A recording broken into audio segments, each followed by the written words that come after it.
Hey guys, my name is Arthur. I'm from Home Games. I'm here with Paul.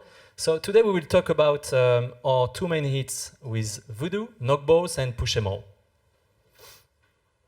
So a quick word about the studio. So we founded the studio in March 2018. Actually, in 2 days, it will be our 2 years anniversary.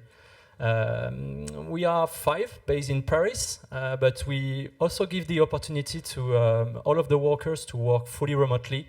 It means if you have an internet connection and access to Discord, you can work in Spain, in Asia, or in the US. We don't really rely that much onto physical, being physically present in the studio. As soon as the work is done and as soon as you can ship everything that you are supposed to ship. We produce more than 50 prototypes and we release 8 games. We release 5 games with Voodoo, 2 hits and 3 soft launch, and 3 games on our own. And we totalize today more than 75 million downloads. This number is rising very, very fast, thanks to Push 'em All, published with Voodoo, which is a massive hit so far. We wanted to have a little, view in the rear mirror to see why did we started to do hyper-casual 2 years ago. Because everything went very, very fast. We had been very lucky about it, and we didn't really have time to say why. So here is a look to why we decided to do hyper-casual. Because 2 years ago, and it's still the case today, it was and it's still a booming industry. And when you have a booming industry, everything is like every actors in the industry can benefit from the booming. And at the time, Voodoo was booming, and we decided to follow them, and it was good. We started with an almost cost-free video game studio. Hyper-casual, most of the time they can be like pretty simple games, and you don't need that much assets to do a great game. You need a developer, maybe a game designer, maybe a technical artist, and you can start a studio. Unity 3D is free, up to 1K of revenue per year, and most of the tools you will need are free. So it was a good opportunity to start a video game studio by doing hyper-casual. What we liked at the time, and it's still the case today, is that data is at the center of the decision. So nothing is really based on someone's opinion or taste. The data will give you the decision. The CPI will give you a look to if people they look what they see on an advertisement, and the retention will give you a look if they like to play the game, if they want to play it like the day after and 7 or more day afters. What we like very much too is that the rigor pays. When you want to succeed, when you give when you give to yourself the tools and the rigor to do it, it will pay. You have to follow metrics, you have to follow processes, you have to iterate, to kill fast, and it will pay. And we love to work like this. We think also that it's almost impossible to get bored, because you can do a puzzle 1 week and do a run of the week after. You can do a shooter. You can do many type of game, because this is one of the key on hyper-casual. I think as far as we are concerned, test everything. Test everything, because you never know what will work and what will not work. So we really like this. We are never bored, and every week we are reinventing ourselves. We get inspiration from everything that we do, watch, and love, from series to movies to TV shows to social networks, 9gag, Reddit, everything you get inspiration. My smartphone is full of a screenshot or videos of like weird stuff I found on internet, and sometimes it gives you like a lot of inspiration to take this small element that is working. For example, on a AAA video games, we are all playing a lot of games at OHM game on our free times, and sometimes we take a small element of this game on a game, and we try to do our own game from this small element. And we think that failure is never really a failure. It's a bit dumb phrase put like this, but we created a framework that is getting stronger and stronger with the time. So everything that we produce, every prototype we produce, is added to the framework to accelerate the production of the prototype that we will do after. So there is not like a real failure. Our framework is getting like bigger and bigger. So our games with Voodoo, so Knockballs, Push 'em All, and Smashball. It was actually the first game we have been doing with them on March 2018. It was a simple click game, like very, I think too simple, but it worked a little bit. Wall Clean was an incremental game in which you had to clean some wall. It was like very, not very like, very smart game, but it was really relaxing because the haptic feeling was amazing. And I'm pretty sure most of the people that enjoyed this game was doing it because of the haptic feeling and maybe watching a TV show and cleaning the game. And Eat It Up, it was like a platformer, 3D platformer game, and he had some result, but unfortunately not that much. So, talking about Push 'em All. So this is 3 screenshots of the 3 games that inspire us to do Push 'em All. The first one is Color Bombs 3D, a game in which you have to move some objects and you do it with your finger and you move everything to go to the end of the level. The center is Cloud City from Voodoo, and on the right side it's Party.io. In Party.io you had the feeling of throwing people from a building, this feeling of superiority. And on crowdcity.io, you get this feeling of the mass people like walking and going through the buildings. And we try to take those 3 games and to merge them into onto one game. And we will talk shortly about the 4 phases of the game we went through. So the first version on the left side was actually the prototype. So it was a fixed screen on which you had to defend a crystal, and the crystal was obviously not moving, and the camera was not following the character. So you have some waves of enemies going to the crystal, and you had just to push them and make them fall. It was the game. It was a bit punitive because you didn't have a lot of control on the direction you will push the characters, but the matrix was kind of good. So we decided with Alex to iterate, and he gave us some amazing feedback. So thank you, Alex. And this is actually the second version that made the game the hit. In this game, we decided to transform the game onto a runner. So the character was moving through a level, and the camera was following.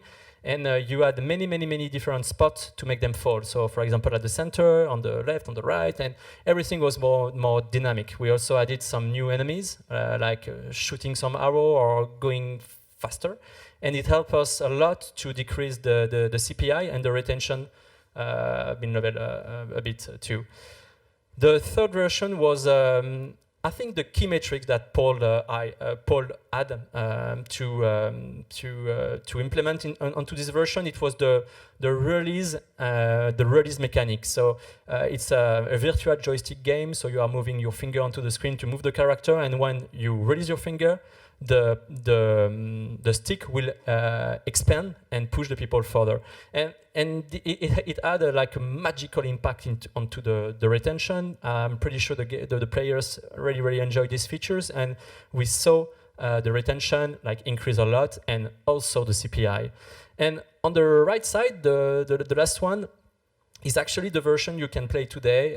It's a version with a lot of content, some skin, backgrounds, different weapon, everything which is metagame and bosses and etc. And this is a version that we keep, that we continue to improve day after day to help the game remain profitable and everything. So we had 2 hit games with Voodoo, Knockballs and Push 'em All, as Arthur told you. And they are both quite similar in terms of structure. They are both high LTV games. And we wanted to have a comparison between the 2 to understand what works and how it drives such metrics. So I'll go quickly on the metrics. For Knockballs, we had a bad CPI, as Kenji said during his presentation about avoiding the graveyard. But we had a great D1 around 55%, an amazing D7 around 30%, and we had like a long-term retention that was crazy. I think we had a day 14 around 20%, and an amazing playtime, 40 minutes. Well, it's pretty good. And those KPIs allow us to release the game with Voodoo like a year and a half ago. Push Them All is quite similar. It has a better CPI, so 20 cents. Average D1 retention around 46, a good D7 around 19%, and an amazing playtime of 25 minutes. So the game has structure a bit the same.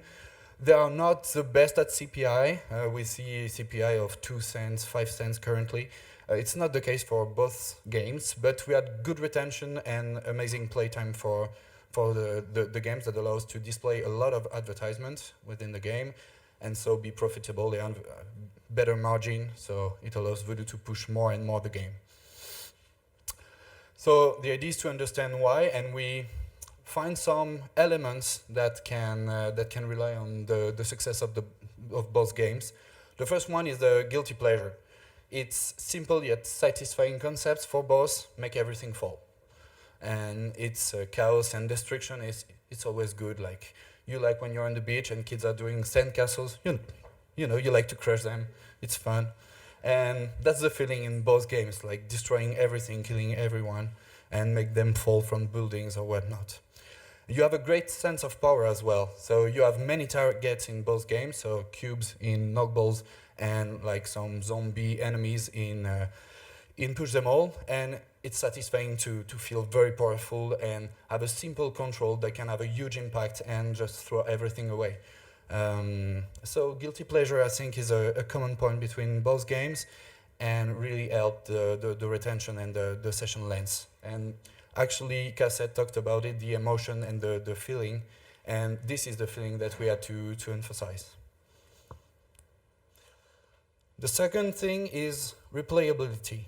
So in both games, we have element of surprise, and the first one is real-time physics. I mean, there's no scripted element. If you throw a ball and it hits a specific corner of a cube, it will fall according to the position where you hit, and it brings a lot of diversity. You can have the same pattern over and over again. If you throw the ball just a centimeter close, you will have a different chain reaction of the cube falling. And it's basically the same thing with Push Them All. We have some random position for the enemies, so they are not placed every time on the exact same place, and random on the type of enemies as well, so the big ones are not always at the same place.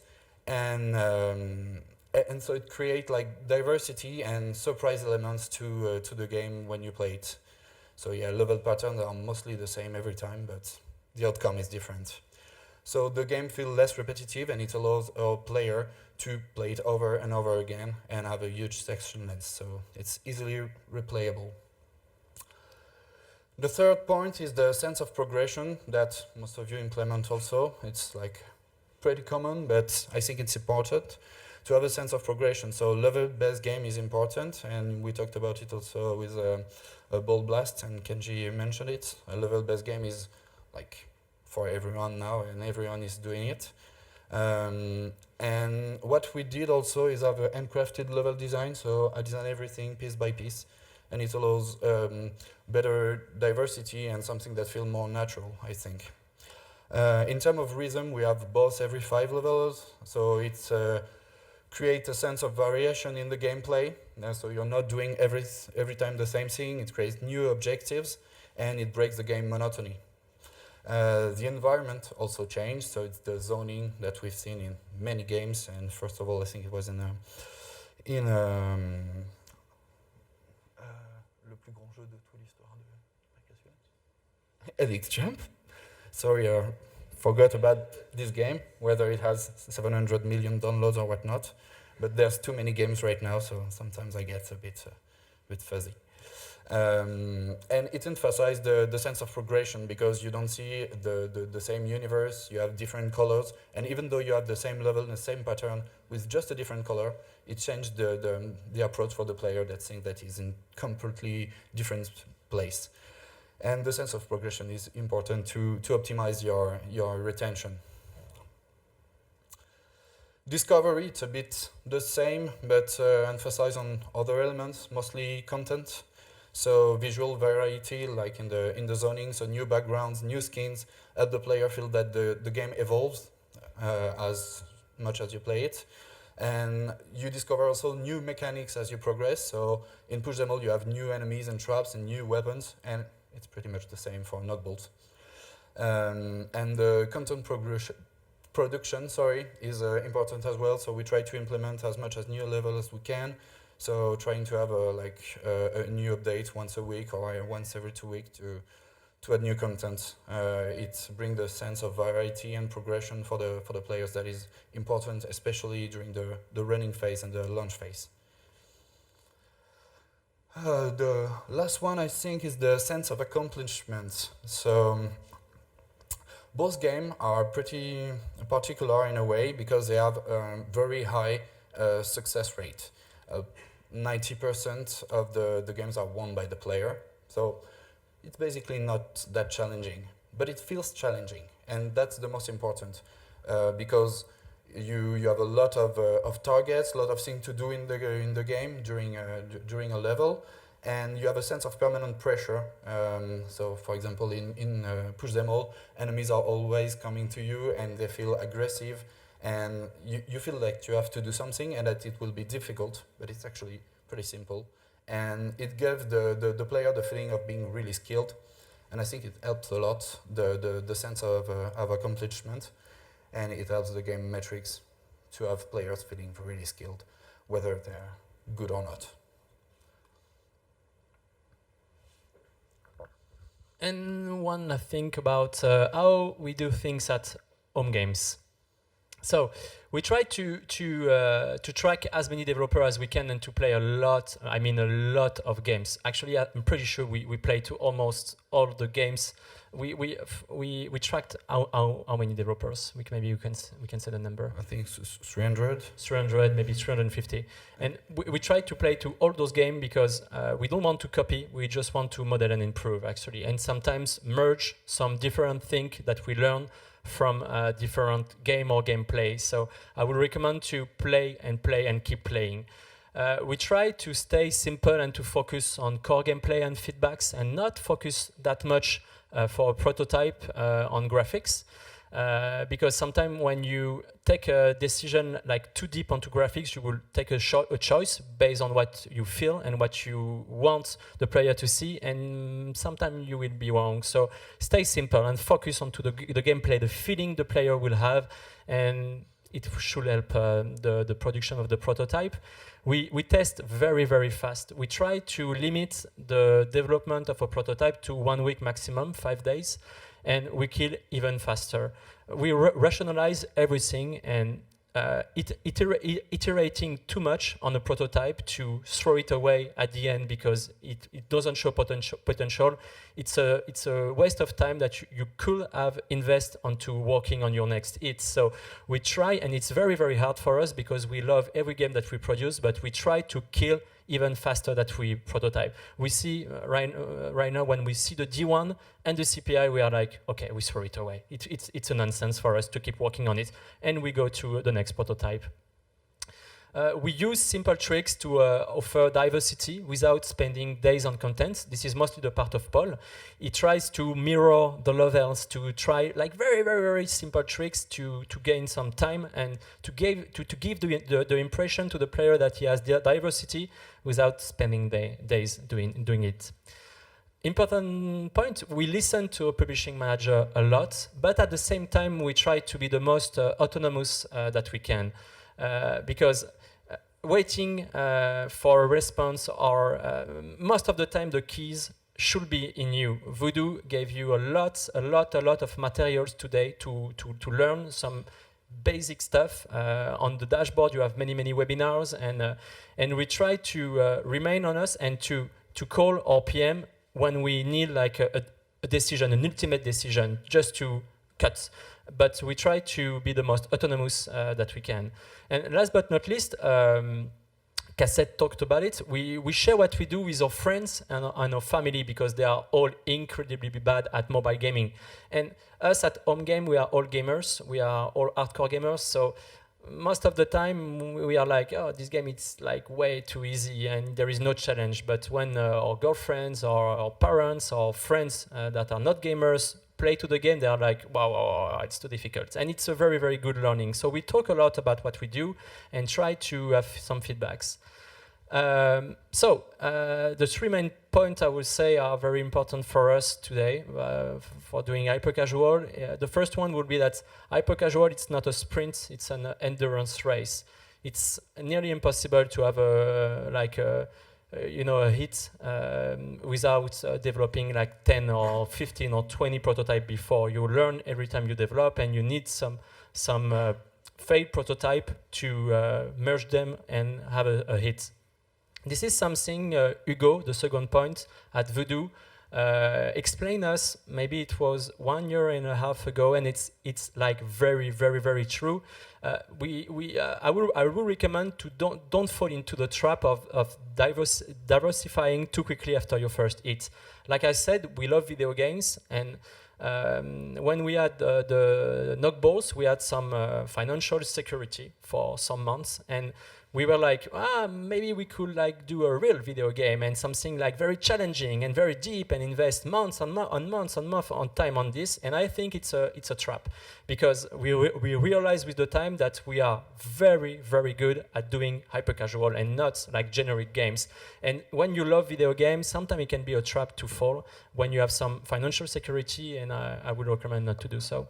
And the third point, it's to remain humble and constantly questioning ourselves, because we experience that, and it's very typical on hyper-casual. You can be on top for a couple of months and work during a year or more to just get a prototype that shows potential again.